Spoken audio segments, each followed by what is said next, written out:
So in trading, if you have your own jargon, your own vocabulary that only you can understand, then that is the turning point. So hear me out. Mine is SPED, S-P-E-D. S is self-awareness, right? You have to be able to admit your mistakes. And it's the same for life as well. If you missed the gym, you got to admit it. My bad. If you said something to a friend that was wrong, just admit it, right? And trading, you have to find your faults and admit those faults.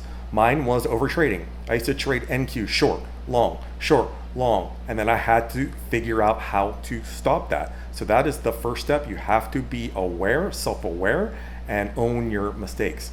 P is patience, right? Now, a lot of people just say be patient, but that's not a solution, right? So I went to Ohio State, go Bucks.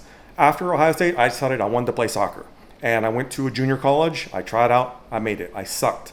But my second year, I was much better and I was a starter. And I remember one play specifically. It's a corner kick and they almost scored.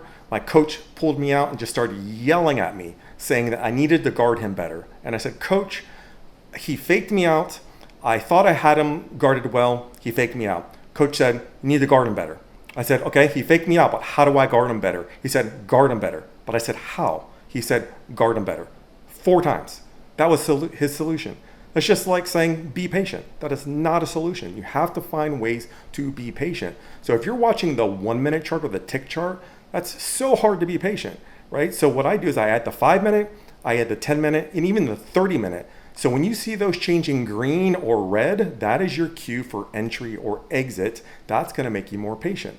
Another thing is if you have a strategy and you have 2 parameters or 2 things that need to happen for you to put on that trade, maybe that's not enough. Maybe you need to add 3 things or 4 things or even 5 things. That's going to make you more patient for that trade.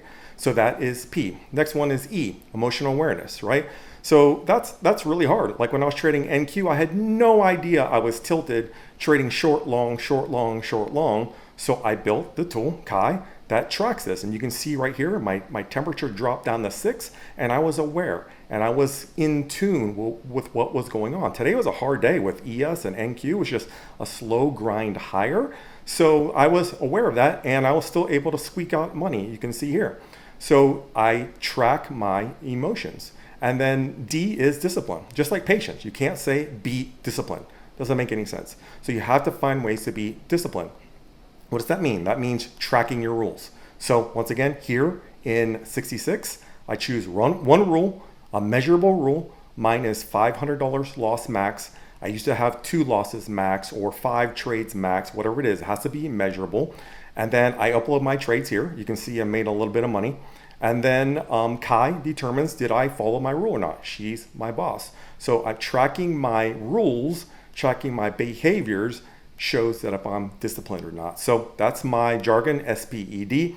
I hope you have yours. The app is almost ready to go. And once it is, I'll send a video out and I appreciate it. Thanks.